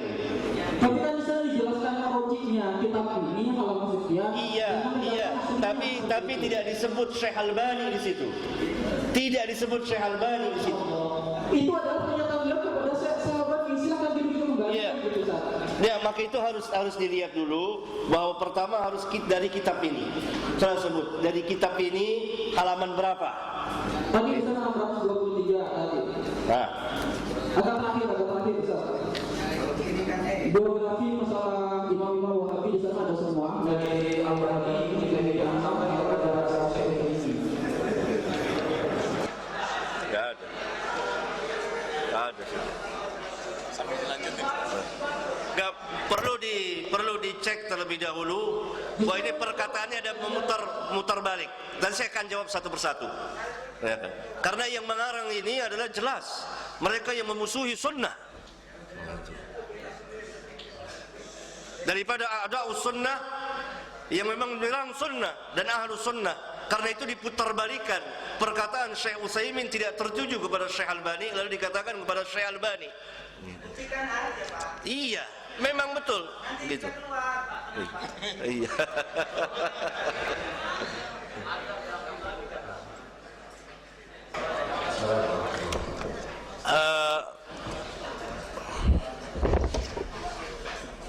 Apa? Enggak.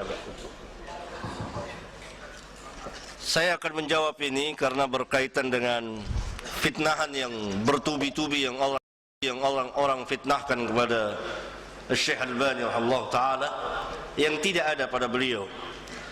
Yang sangat licik dari orang ini adalah, dan ini dapat diketahui dengan jelas,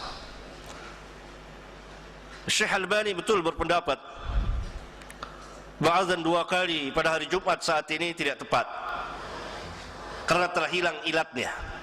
Beliau jelaskan. Syekh Utsaimin sebaliknya, khilaf ilmiah di antara para ulama.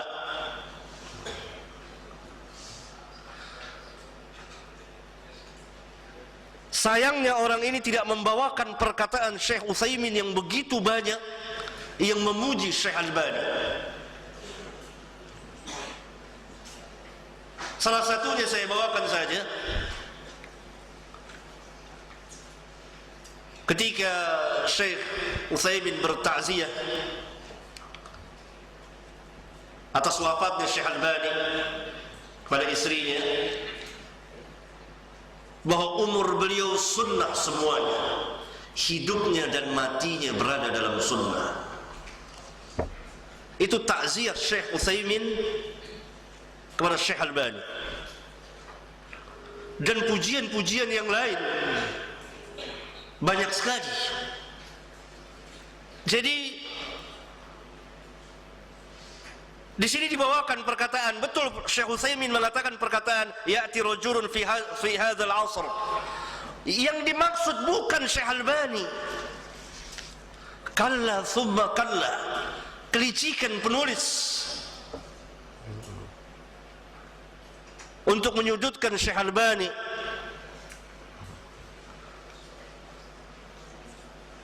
Kemudian kulli syai'in halikun illa wajhu, dan mengatakan Bukhari mengkafirkan. Dari mana sarih oleh Syekh Albani yang mentahrir Sahih Bukhari, yang meringkas Sahih Bukhari, membela Sahih Bukhari. Ini fitnah yang sangat besar sekali. Kemudian mengajak membongkar kubah, tidak pernah ada di Tahdzirus Sajid tertulis tidak demikian.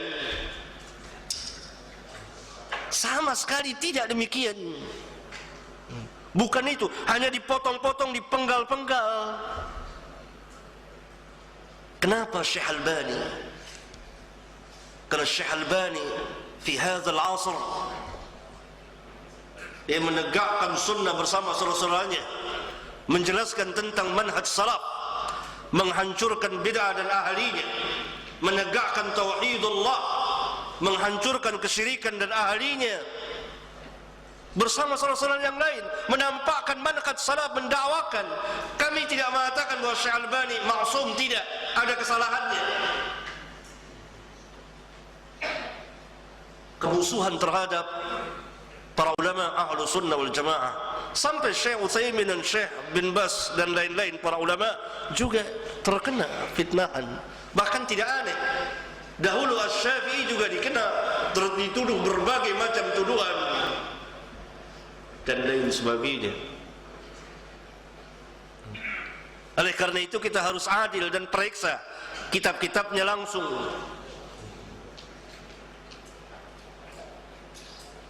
Tidak mungkin Syekh Nasir langsung mengatakan, Syekh Utsaimin langsung menuduh Syekh Albani. Tidak. Perbedaan ilmiah dalam masalah ijtihadiyah, dalam sebagian permasalahan ahkam wajar di antara para ulama, sebagaimana perbedaan madhab yang 4. Ada yang berpendapat demikian dan begini dan seterusnya. Oleh karena itu fitnahan seperti tadi Syekh Albani tidak mempunyai guru adalah min abtalil batil, dari sebatil-batil perkataan. Karena begitu banyak gurunya Syekh Albani dan dijelaskan, dan hal yang tidak masuk di akal seorang berilmu tanpa guru dan mengetahui dengan sejumlah hadis dan rawi. Sehingga Syekh Abdul Aziz bin Baz mengatakan tidak ada di kolong langit ini orang yang lebih alim pada zaman ini tentang hadis selain Syekh Albani.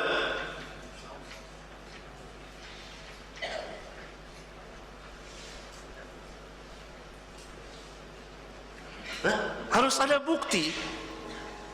Terus Warahmatullahi wabarakatuh. Assalamualaikum Pak Ustaz. Jadi saat ini tidak bertanya, hanya ingin mengusulkan ya, atau minta pada Pak Ustaz Abdul Hakim. Mungkin kami kurang ya mencari tentang hadis-hadis, ini penting juga bagi kami. Jadi kami minta kepada Pak Ustaz Abdul Hakim untuk memperbanyak atau disusun hadis-hadis palsu itu, disebarkan, dibagikan kepada kami agar kami bisa membacanya. Jadi kami tidak bertanya hanya dari Surabaya. Jadi jangan teman-teman kalau bertanya semua dengan kepala dingin. Ini bukan berdebat, tapi kita tukar pikiran.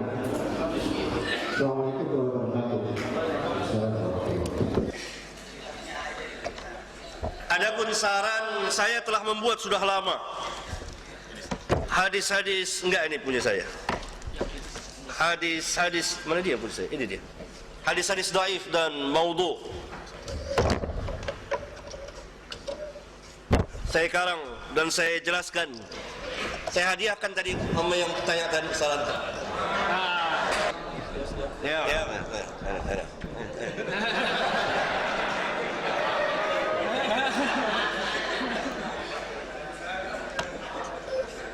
Nanti insya Allah akan terbit jilid kedua hadis-hadis dhaif dan maudhu khususnya yang beredar di masyarakat kita barangkali bisa bermanfaat.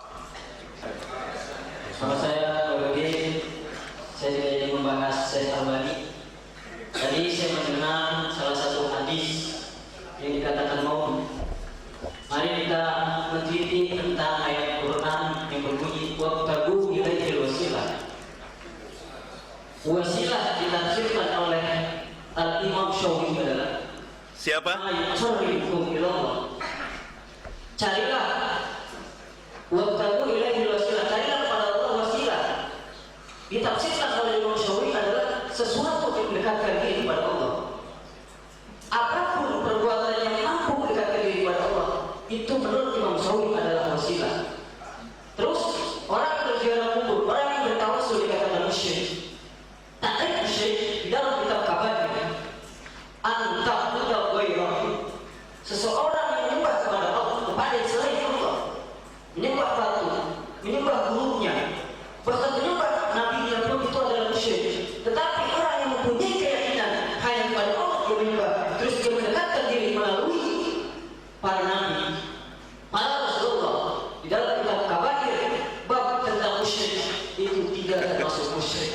Bahkan disyarahi oleh kitab Jawahir, saya lupa pengarangnya, Al-Imam Basuki pula dalam kitab Qubul Barahin sama, dan Imam Syuki satu. Imam Syuki adalah murid Imam Syafi'i, mengatakan di dalam kitab Tanqihul Qaul. Siapa ulang? Imam siapa?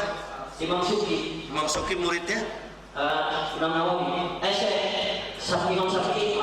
Imam Syafi'i. Pemuka mazhab Imam Syafi'i. Imam Syuki muridnya Imam Syafi'i. Pemuka mazhab Imam Syafi'i. Ya. Bisa jadi. Lanjut. Imam Syafi'i tadi sering dibahas tentang masalah hadis. Dia mengatakan yajuzu akhdhu bi hadisin dhaifin fi fadailil a'mal. Terus Imam Syafi'i berpendapat di dalam kitab Fathul Mu'in, Imam Syafi'i yang melakukan tentang sholat qadha dan sholat fidyah, dan bisa orang yang telah Ini pembahasannya kemana antum nih? nggak biasa. Coba difokuskan pembahasannya jadi mudah, kemudian tepat, kemudian enak didengar. Maksud saya gini. Jadi apa tawassul? Antum mau mengadakan pembelaan tawassul syirik, itu yang dimaksud? Ya, udah paham saya. Ya. Paham. Kalau itu saya sudah paham. Kedua masalah tadi maksud. Udah, cukup dulu satu dulu. Oh, iya. Cukup dulu satu dulu.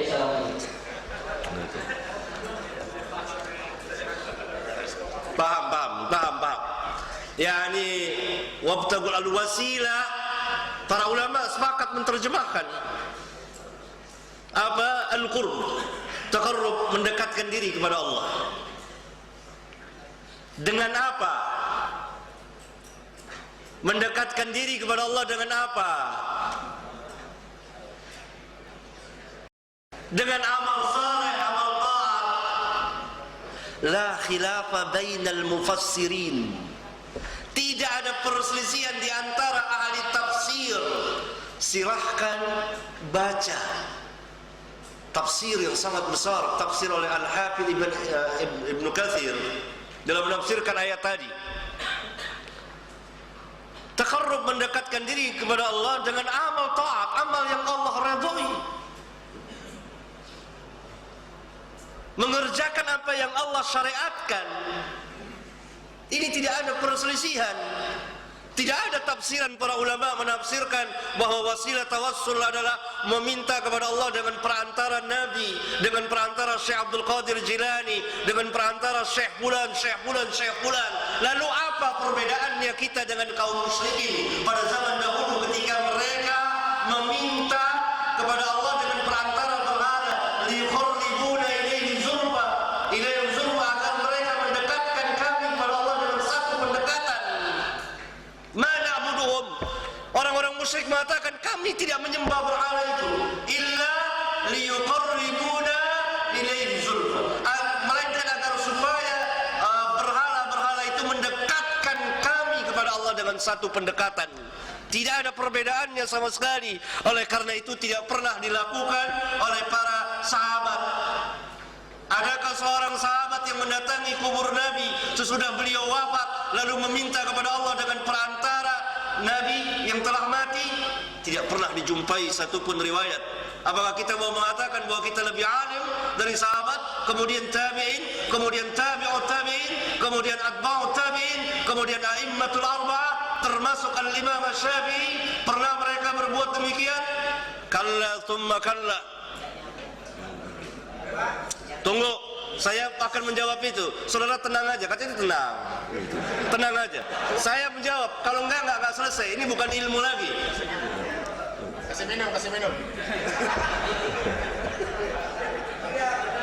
Jadi ini penafsiran yang salah, penafsiran yang keliru, penafsiran yang sesat dan menyesatkan, karena tidak pernah dilakukan oleh sahabat. Saudara silakan baca di kitab Sahih Bukhari.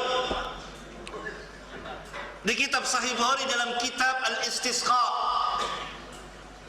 ketika terjadi musim kemarau, maka Umar bin Khattab dan kawan-kawannya para sahabat mendatangi kubur Nabi, tidak, tapi meminta kepada Abbas paman beliau agar berdoa, paman Nabi sallallahu alaihi wasallam, agar berdoa kepada Allah. Memohon. Tidak ada yang mendatangi kubur beliau, dan beliau mengatakan la taj'alu qabri 'aidan. Jangan kamu jadikan kuburku tempat perayaan yang didatangi pada waktu-waktu tertentu. Dan beliau tidak mau dijadikan kuburnya sebagai tempat penyembahan. Sabda beliau dalam sebuah hadis sahih yang dikeluarkan oleh Bukhari dan Muslim, la'natullah 'alal yahud wan nasara ittakhadhu qubur anbiya'ihim masajid. Laknat Allah kepada orang-orang Yahudi dan Nasara yang menjadikan kubur nabi-nabi mereka sebagai masjid-masjid, tempat peribadatan. Itu kubur Nabi. Bagaimana dengan kubur yang selain Nabi? Dan ini merupakan penyimpangan dari akidah Islam kepada akidah penyembah berhala, akidah Islam yang sahihah. Maka dari itu orang-orang yang seperti ini membuat hadis-hadis palsu untuk memuatkan bid'ah dan kesyirikan mereka. Tapi tentu mereka akan kecewa sepanjang zaman, karena para ulama kita telah memberitahukannya dari zaman ke zaman, membongkar kesesatan mereka. Oleh karena itu ikhwan sekalian, lihat tafsirnya, apa kata ulama dan apa yang dimaksud. Mendekatkan diri apakah dengan cara seperti yang dilakukan?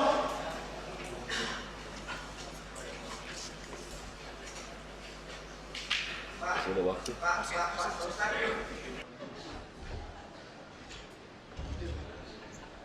Assalamualaikum warahmatullahi wabarakatuh. Waalaikumsalam. Masjid Al-Mubasyiri, terima kasih kepada MUI Jakarta Utara yang telah mengadakan kegiatan ini, membuka cakrawala telah berpikir kami. Kepada Bapak Ustaz Hakim, sekarang ini banyak beredar buku terkait hal-hal akidah seperti yang disampaikan tadi oleh Bapak di pojok tentang buku yang dikarang oleh Agus Mustafa, bahwa akhirat tidak kekal, bahwa azab kubur tidak ada, bahwa Nabi Adam itu dilahirkan. Itu buku sudah beredar sangat banyak sekali dengan pendekatan ilmiah. Tentu mungkin ini menjadi sesuatu yang meresahkan bagi umat. Maka dalam hal ini sampai saat sekarang ini MUI sendiri belum pernah menyampaikan informasi tentang eksistensi buku ini. Kita tadi berbicara tentang tawasul dan sebagainya. Mungkin kalau kita mau membaca, maka kita mampu memahami apa yang hakiki, bukan dari terjemahan tentunya. Dan ketika itu terjemahan, tentu interpretasi manusia akan berbeda. Karena pada saat sekarang ini di hadapan kita Bapak Guru kita dengan menguasai berbagai ilmu, beliau tidak memaksa kita tentunya, tetapi mengajak kita untuk merenung ulang bahwa benarkah yang selama ini saya dapat sesuatu yang hak. Dan terima kasih. Assalamualaikum warahmatullahi wabarakatuh. Yang lain.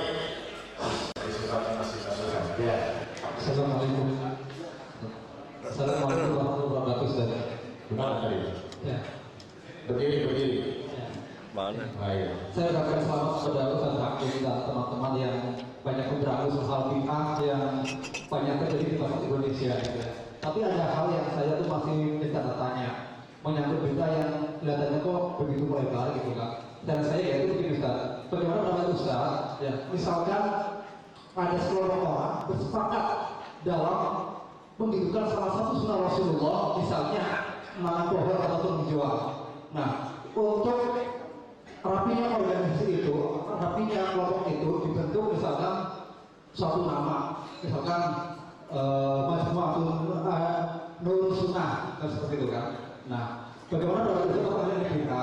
Yang kedua, di dalam rangka menggiatkan orang Zuhri itu, dia banyak mengutip hadis dari Rasulullah maupun Al-Quran untuk lebih memberikan semangat terhadap kelompok tersebut. Nah, jadi di sini itu ada suatu kelompok yang mana sering membicarakan penanaman pohon dengan berdasarkan Al-Quran dan hadis, gitu kan, dan juga memiliki nama. Dia tidak bermaksud memecah belah, bukan, tapi itu hanya sebagai suatu organisasi yang sesuai teratur dan terlalu dengan baik. Organisasi sosial menanam pohon. Apakah itu Dia pakai hadis gitu. Ya, cukup. Terima kasih. Pertama untuk Bapak dari Majelis Ulama Jakarta Utara, sesuai dengan janji acara ini jangan setahun sekali, tapi 3 bulan sekali. Sehingga wawasan kami ini yang saya yakin di para duta, para mubalik, sehingga memang mereka punya wawasan yang lebih luas, sehingga mereka dalam dakwah bisa mengecek kembali apa yang sudah disampaikan selama ini. Itu yang disampaikan Pak Ustaz tadi itu memang sudah disampaikan oleh para ustaz, para mubalik kepada masyarakat. Kasihan masyarakat kita hanya disampaikan hadis-hadis palsu, hadis-hadis dhaif yang kemudian akhirnya masyarakat ini tidak pernah ada pencerahan. Satu. Yang kedua, saya menanggapi usul terakhir ini, saya kurang sependapat kalau ada momentum nanam pohon atau organisasi. Setahu saya, yang namanya Salafi itu kan bukan organisasi, bukan organisasi, dan tidak ada pendaftaran anggota. Kalau ada pendaftaran anggota, nanti tambah lagi firqah. Di sini kan sudah banyak firqah-firqah yang punya aliran, yang punya misi-visi, yang macam-macam, yang sebagian menurut hemat saya bisa menggiring perpecahan, persatuan di kalangan umat Islam di Indonesia ini. Kalau dibikin lagi tanam pohon lagi, itu kita nambah firqah lagi. Yang bikin kita pusing, apalagi tambah firqah lagi. Punya firqah kecuali ma'ana alaihi wa ashabi. Kita ngaji di sini, yang setuju alhamdulillah langsung setuju, yang nggak setuju jangan nolak dulu, kita ngaji lagi. 3 bulan sekali, saya setuju. Terima kasih. 3 bulan sekali. Alhamdulillah. Jadi saya ulangi bahwa saya di sini membahas, memberikan masukan, melemparkan masalah, karena saya tahu yang hadir di sini adalah para asatidzah. Kalau di hadapan masyarakat umum tentu saya tidak akan bicara seperti ini. Bahkan kan sebagiannya tadi saya tidak terjemahkan, karena tentu para asatidzah telah menguasai rata-rata bahasa Arab, sehingga saya tidak terjemahkan sebagiannya. Jadi permasalahan-permasalahan ilmiah, dan saya tidak memaksa. Saudara merdeka berpikir, punya hak untuk membantah, silakan membantah.